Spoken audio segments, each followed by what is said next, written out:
is everywhere. We've been talking about AI for years on the show, but never more so than these days.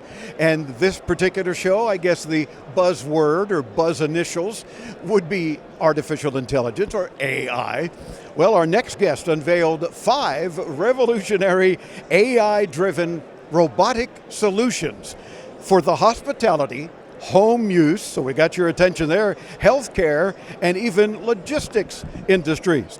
The technical director for AI Robotics joins us, Jason Poiblaud. Jason, welcome into Tomorrow. How you doing? Yeah, I'm doing fine. Thank you. It's a pleasure to have you with us. Tell me a little more, though, about AI Robotics. I did kind of a quick intro, but what is it that you guys do? So we're a French company based in the south of France, in Marseille.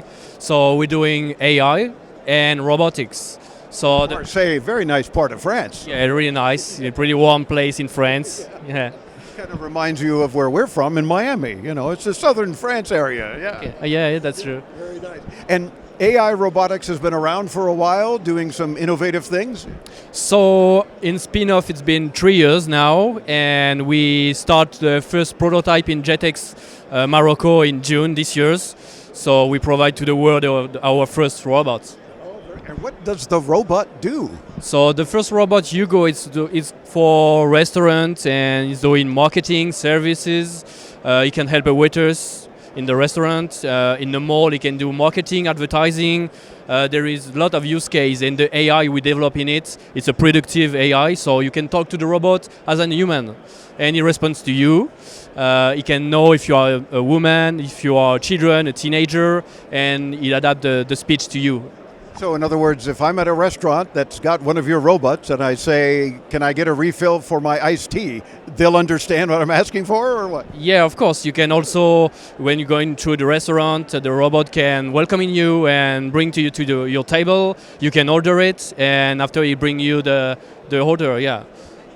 I went to a restaurant recently in South Florida that had robots to deliver food, but you couldn't talk to it because it only spoke Chinese. So that was a problem, right? And I'm thinking, well, you're in South Florida, for crying out loud. At least speak Spanish. No, but they had to make some changes, obviously, in order to communicate with their customers. Yeah, so in our robot, we developed 120 different languages. So they are ready for every country in the world. Yeah. So you can just change the language you want, and the robot speak to the language. So we developed the AI with all the language we can develop in it, yeah.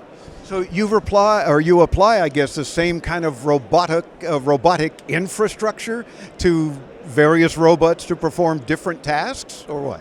Yeah, so we develop robot for industry also, for hospitality, and Stellar, you can see there, it's a robot for home helping for old people and sick people. So this is a new way to work and live with the robots. So maybe mom or dad or grandparents want to live at home, of course, as most do, as they're aging. But a robot can be of more assistance for them, right? Yeah, it's a new companion at home. So he helps you in your everyday task. He can connect to your domotic, make security.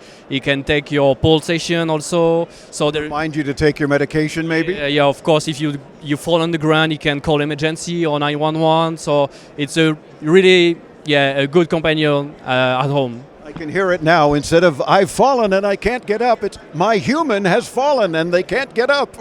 Send help. Yeah, so the robot can help you to get up or call emergency if you need. Yeah. Wow, that's very cool. And when we talk about a home robot, is that something realistic these days, or are we still a few years into tomorrow before some of us will be getting home robots? So this robot will be ready, we hope so, at the end of this year. Okay. So it's pretty advanced in the development, and the AI in it also. So we finished this prototype, and we hope we can set it on the market next year. So if it's not helping us for health issues, maybe we don't need that quite yet. What does a home robot do in an average home? So it can also help you to do the cleaning. I like that already, so yeah. There is a vacuum cleaner inside the robot at the bottom. He can also make a conversation with you.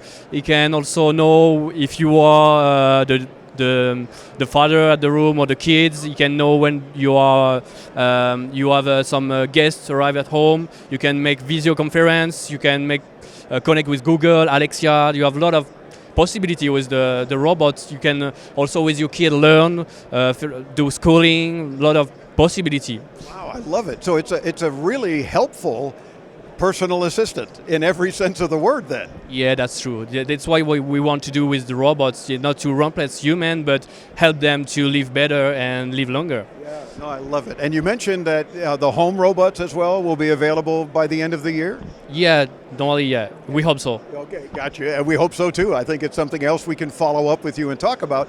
What kind of cost are we talking about though in US dollars, just to give our audience an idea? So it's quite hard to say a price now because the development is not finished, but I think one robot, the final cost for a customer, it will be around 20,000 euros. So it's almost the same price in dollars. More or less 20,000 US dollars as well. Yeah, of course, yeah. So if you have money like Rick that, is just falling out of your pockets and you want to buy a robot. Yeah, of course, but we really want to work with government and to industry, restaurant, but the government maybe help people to buy this robot for helping people at home. Oh, for sure. I think the more you do with industry, military, governments, and so forth, the more you can then lower the price for us consumers to have a robot at home. Yeah, really, yeah, that's true. Yeah. Love it. More information, I guess, can be obtained if we visit AIRoboticsInternational.com, yeah? Yeah, and on the social network also. Okay, very good. So yes, they're on anti-social media too. We'll link you, of course, to AIRoboticsInternational.com when you visit intotomorrow.com. Jason, thanks for spending a few minutes with us. Keep working on those robots because we absolutely want them and need them. Yeah, thank you. You're welcome. It was a pleasure to be in the CES and talk to you today. Yeah. Thank you. Our pleasure as well, but delighted to talk about the robots. And of course, we want to stay in touch with these guys and find out when their robots are available. I'd love to have one bring me a beverage while we're in the studio. Can you imagine? It's like, oh, I'm parched. Not just because I'm here in the desert this week as normal, but bring me a refreshing beverage, and I can see that happening. Check them out, AIRoboticsInternational.com, and as always with all of our guests, we'll get you there when you visit us at intotomorrow.com. Meantime, more from the CES show floor. It's CES 2024 in our 29th year on the air covering consumer tech. Stay tuned to intotomorrow.com. See all the videos, check out all the interviews. More to come. I'm Dave Graveline on the Advanced Media Network.